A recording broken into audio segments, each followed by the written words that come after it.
رضی اللہ تعالیٰ عنہ نے فرمایا کہ میں اس سے ایک قدم ہی آگے نہیں بڑھوں گی۔ میں نے خود رسول اللہ صلی اللہ علیہ وآلہ وسلم سے سنا تھا کہ میری اس بیوی کا کیا بنے گا جس پر حوض کے کتے بھونکیں گے، لیکن حضرت زبیر نے انہیں تسلی دی اور حضرت عائشہ ان کے باوجود امام علی علیہ السلام کے خلاف نکل آئیں۔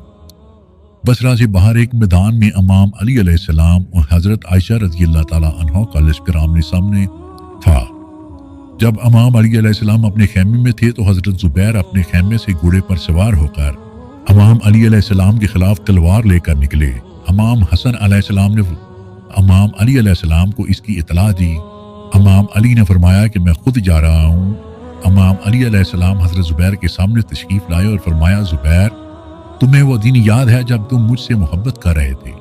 تو رسول اللہ صلی اللہ علیہ وآلہ وسلم نے فرمایا، زبیر، تم علی سے محبت کرتے ہو، لیکن ایک دن وہ ضرور آئے گا جب تم علی کے خلاف تلوار لے کر کھڑے ہوں گے، کیونکہ تم اس وقت ظالم ہوں گے۔ دیکھو آج وہ دن آ پہنچا ہے۔ جب حضرت زبیر کو جب یہ سب کچھ یاد آیا تو اسے سب کچھ سمجھ میں آیا اور وہ اپنے گھوڑے پر بیٹھ کر واپس چلے گئے، لیکن پیچھے سے امام علی علیہ السلام کے لشکر کے ایک شخص نے جا کر انہیں قتل کر دیا اور اس کا گلا کاٹ کر امام علی علیہ السلام کے سامنے لایا گیا۔ اس بار امام علی علیہ السلام نے فرمایا، میں اس شخص کو دوزخ کی بشارت دیتا ہوں۔ اس پر وہ شخص امام علی علیہ السلام کی فوج کو چھوڑ کر چلا گیا۔ امام علی علیہ السلام یہ یقینی بنانے کی پوری کوشش کر رہے تھے کہ یہ جنگ نہ ہو، کیونکہ دونوں طرف مسلمان تھے، تو امام علی علیہ السلام نے اپنے بیٹے ابو بکر کو حضرت عائشہ کے پاس بھیجا۔ انہوں نے حضرت عائشہ کو بڑے سمجھانے کی کوشش کی، لیکن وہ پھر بھی نہیں مانی۔ آخر کا نتیجہ جنگ کی صورت میں نکلا۔ حضرت عائشہ اس جنگ میں اونٹ پر بیٹھ کر آئیں۔ یہ اونٹ بہت بڑا اور خطرناک تھا۔ اس اونٹ کے گرد ایک لشکر تھا جو حضرت عائشہ کے اونٹ کی حفاظت کر رہا تھا۔ ایک طرف حضرت عائشہ اور دوسری طرف حضرت علی تھے۔ یہ دیکھ کر بعض صحابہ کو شک تھا کہ ہم کس کی حمایت کریں۔ ابو بکر نامی ایک صحابی تھے۔ جب دیکھا کہ حضرت عائشہ رضی اللہ تعالیٰ عنہا آپ کے سامنے تھیں، آپ نے سوچا کہ آپ صلی اللہ علیہ وآلہ وسلم کی بیوی کا ساتھ دیں، لیکن پھر انہیں ایک حدیث یاد آئی جس میں رسول اللہ صلی اللہ علیہ وآلہ وسلم نے فرمایا تھا کہ جو وہ قوم کبھی ترقی نہیں کر سکتی جس کی سربراہ ایک عورت ہو۔ چنانچہ اس نے امام علی کی حمایت کی۔ اس کے بعد جنگ شروع ہوئی اور تیر اندازوں نے تیر برسائے اور ایک ایک کر کے دونوں طرف کے لوگ شہید ہونے لگے اور جنگ شدید ہوتی گئی۔ امام علی علیہ السلام نے حضرت عائشہ کی اونٹنی کو اس لیے نشانہ بنایا کیونکہ وہ مرکز تھا، اور آپ نے اپنے بہادر فرزند امام حسن علیہ السلام کو حکم دیا کہ وہ اپنی تلوار کے ساتھ پوری رفتار سے اونٹ کی طرف بڑھیں۔ وہ بری رفتار کے ساتھ اونٹ کی طرف بڑھے اور اونٹ کی ٹانگیں کاٹ دی، جس کی وجہ سے حضرت عائشہ رضی اللہ تعالیٰ عنہا اونٹ سے گرنے لگی۔ پھر ایک آدمی بہت تیزی سے گھوڑے پر آیا اور حضرت عائشہ کو پکڑ کر اپنے ساتھ سوار کر لیا۔ یہ دیکھ کر حضرت عائشہ رضی اللہ تعالیٰ عنہا کے اصحاب کہنے لگے کہ علی رضی اللہ تعالیٰ عنہا نے رسول اللہ صلی اللہ علیہ وسلم کی بیوی کی توہین کی ہے۔ لیکن جب حضرت عائشہ نے دیکھا تو ان کے بھائی محمد بن ابی بکر اس گھوڑے پر سوار تھے۔ حضرت عائشہ رضی اللہ تعالیٰ عنہا کی اونٹنی گرنے کے بعد حضرت عائشہ رضی اللہ تعالیٰ عنہا کا لشکر پیچھے ہٹنے لگا۔ امام علی علیہ السلام نے بھی اپنی فوج کو مزید خون بہانے سے بھی روکا اور حضرت عائشہ رضی اللہ تعالیٰ عنہا کو عزت کے ساتھ مدینہ واپس بھیج دیا، کیونکہ رسول اللہ صلی اللہ علیہ وسلم نے امام علی علیہ السلام سے فرمایا تھا کہ ایک دن عائشہ رضی اللہ تعالیٰ عنہا سے تمہاری لڑائی ہوگی، بس تم اسے واپس بھیج دینا۔ امام علی علیہ السلام نے بھی ایسا ہی کیا۔ جب علی علیہ السلام نے اپنے مخالفین کی لاشوں کو دیکھا تو رونے لگے اور ان کی لاشوں کو صاف کرنا شروع کر دیا، کیونکہ وہ بھی مسلمانوں ہی کی لاشیں تھیں۔ امام علی علیہ السلام نے فرمایا کہ کاش میں اس جنگ سے پہلے مر جاتا تو یہ دن نہ دیکھنا پڑتا۔ حضرت علی کو رسول اللہ صلی اللہ علیہ وسلم نے پہلے ہی یہ سب کچھ بتا دیا تھا۔ آپ صلی اللہ علیہ وسلم نے بتایا تھا کہ میری بیوی اونٹ کی سواری کرے گی جس کے چہرے پر بہت زیادہ بال ہوں گے، اس کے گرد بہت سے لوگ شہید ہوں گے، اور اہلکار یہی ہوا۔ امام علی علیہ السلام نے ان کی لاشوں کو دفن کر دیا۔ اس کے بعد امام علی علیہ السلام دوبارہ بصرہ کو اپنے کنٹرول میں لے لیا اور وہاں نیا گورنر مقرر کیا۔ جب حضرت عائشہ جنگ سے واپس آئیں تو حضرت عبداللہ بن عمر سے پوچھا کہ جب میں علی کے خلاف جا رہی تھی تو آپ نے مجھے کیوں نہیں روکا؟ حضرت عائشہ رضی اللہ تعالیٰ عنہا اپنے اس غلطی پر ساری زندگی روتی رہی اور کہا کرتی تھی کہ مجھے رسول اللہ صلی اللہ علیہ وسلم کے ساتھ نہ دفن کریں، بلکہ ان کی بیویوں کے ساتھ دفن کریں، کیونکہ میں نے بہت بڑا گناہ کیا ہے۔ اسی لیے قرآن مجید میں آیا ہے کہ نبی صلی اللہ علیہ وسلم کی ازواج کو اپنے گھروں میں رہنا چاہیے، اور حضرت عائشہ رضی اللہ تعالیٰ عنہا نے امام علی علیہ السلام کے خلاف جا کر یہ غلطی کی تھی، لیکن امام علی علیہ السلام نے انہیں معاف کر دیا تھا